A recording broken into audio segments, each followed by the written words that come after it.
But right now, breaking explosive new reporting about the secret relationship Trump has been carrying on with Vladimir Putin. One that we now know tonight includes as many as 7 private phone calls since Trump left office.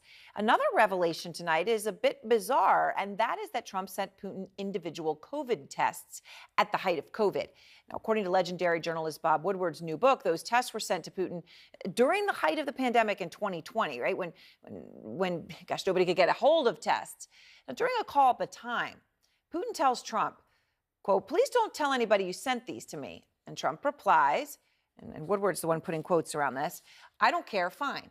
Putin says, no, I don't want you to tell anybody because people will get mad at you, not me. They don't care about me. Now, Trump sending Putin personal COVID tests is at the least fascinating. I mean, how did they get to Putin?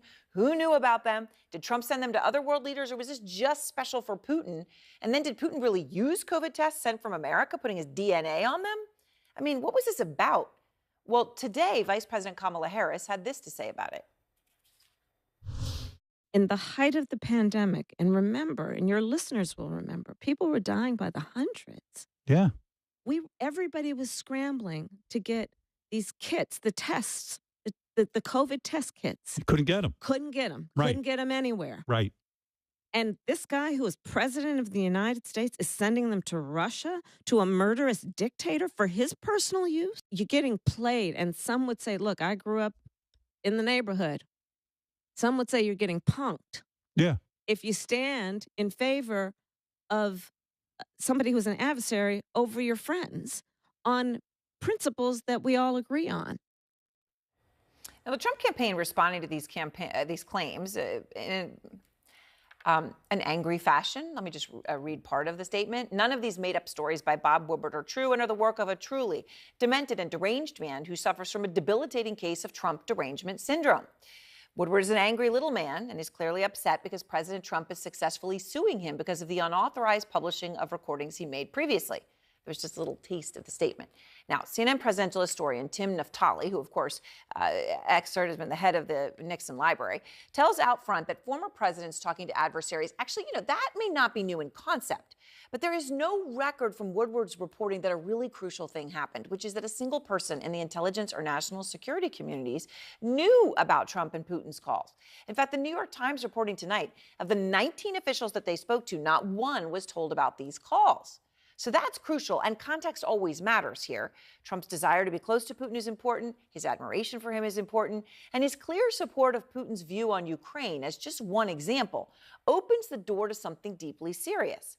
A former president talking with a sitting world leader in secret, contradicting U.S. government policy. So let's just take Ukraine, and what Trump has said publicly tells us a lot. Do you want Ukraine to win this war? I want the war to stop. I want to save lives that are being people being killed by the millions. It's the millions. Just to clarify in the question, do you believe it's in the U.S. best interest for Ukraine to win this war, yes or no? I think it's the U.S. best interest to get this war finished and just get it done. All right. Negotiate a deal. Negotiate a deal. That's exactly what Putin says he wants. I already said that we did not refuse to talk. We're willing to negotiate. I mean, that's the policy of Putin, echoed by Trump. A deal where he gets Ukrainian land, then eventually, of course, much, if not all, of the largest country in Europe.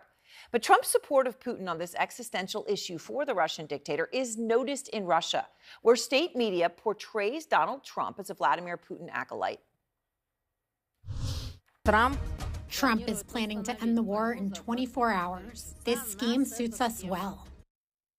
This scheme suits us well. She says it. It sure does. And it also does not come out of the blue. For years, Trump, of course, has had glowing things to say about Putin. I also have a very good relationship, as you know, with President Putin.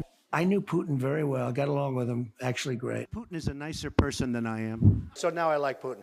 Now, Putin called me a genius, by the way. Of course, the genius in this relationship may be Putin, who has maintained a direct relationship with a former president against U.S. protocol.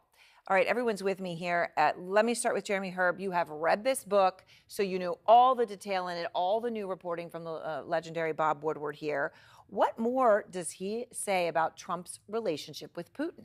You know what's fascinating when you pour through the book and read it is just how much Bob Woodward really brings you inside the room of these conversations that Donald Trump's had with Putin, also President Biden has had. He says that this is based on interviews with firsthand participants, people who were in the room listening, and documents. So that's what he is basing it on when you have this transcript that is effectively but this he put call. quotes around it. He put quotes around it. I mean, he doesn't put quotes around everything, but he put quotes around this where Putin tells Trump, please don't tell anyone you sent these to me. And then when you get to the calls, he says that an aide told him there may be as many as 7 calls. But he also has a scene there where the aide is sent out of the room. He says Trump sent this aide out of the rooms and told the aide, I'm having a private call with Putin. And so it gets you just a little bit more of a glimpse. Obviously, as you just laid out, there's a ton of context around Trump's relationship with Putin, but it gives us just that much more of a sense of really what he is thinking as he has these conversations. Right, private conversations, having everyone leave the room. Again, we don't know what was said, but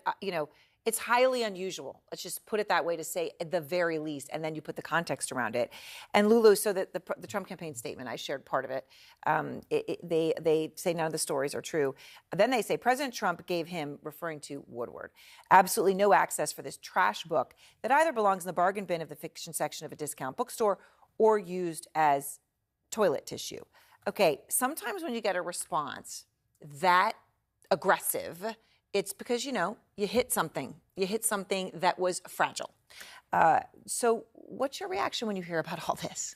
I think it's really interesting that that's the way the Trump campaign responded. It says to me that they know how damaging this is. At the end of the day, Donald Trump has had this very long-standing relationship with Putin. The way that this is described, I have to tell you, not only is it highly unusual, it sounds almost romantic in nature. Don't tell them that I gave you this gift. Please, I want to protect you. It's a bizarre kind of relationship that they seem to have. It's very odd. It's very odd. It's not the relationship that you typically hear about between two world leaders. The other thing that really struck me is this is not Donald Trump talking to one of his golfing buddies. This is Donald Trump talking to the head of an adversarial power, a nuclear power that has invaded a sovereign country, that the sitting U.S. president has been, absolutely pinpointing as one of the main threats to this country. This is about the policy of the United States. It might be fine for, Donald Trump to have a relationship with world leaders, but not a world leader who actually presents a threat to the interests of the United States. Right. You're not talking about a Boris Johnson or something like that, Bill Kristol. I mean, how odd is this to you? I mean, would you say there's something wrong with a former president having as many as 7 calls with an adversary, right, who's been talking about and threatening, lobbing nukes at U.S. allies or at the U.S. in the course of the Ukraine war? How do you even get your head around this? No, I mean, that really is, the other stuff is bizarre, as president, sending Putin the COVID kit, but it doesn't seem to threaten U.S. interests. This is really appalling. I mean, this is, presumably some of these conversations, maybe all of them happened after Putin invaded Ukraine, after we had sanctions against Russia. Trump is sitting there having private conversations with Putin, who we are doing our best to defeat in Ukraine. Who knows what they're saying? He kicks his aide out of the room. Is he giving Putin advice on how to deal with the Republican Party and how to make a good case for himself here in America? Is Putin giving him, Trump, advice? Is Putin giving Trump instructions? Is Putin promising Trump certain things? If Trump rallies the Republicans to be not pro-Ukraine and instead pro-Putin, Trump's sitting at Mar-a-Lago. There's no national security official on the phone where there would be, presumably most of the time at least, if you're actually sitting in the White House and if you're president. There's no record of it at all. Trump's sitting with all these classified documents he took to Mar-a-Lago. Yeah. We really, the degree of not just irresponsibility, but possible really terrible behavior and damage to the interests of the United States here. It's really extraordinary. Right. You point out, sitting there with all that, the classified information that he had with him at Mar-a-Lago that we now know. I mean, Jeremy, Woodward also, just the context here to remind everybody of the seriousness of the situation with Putin.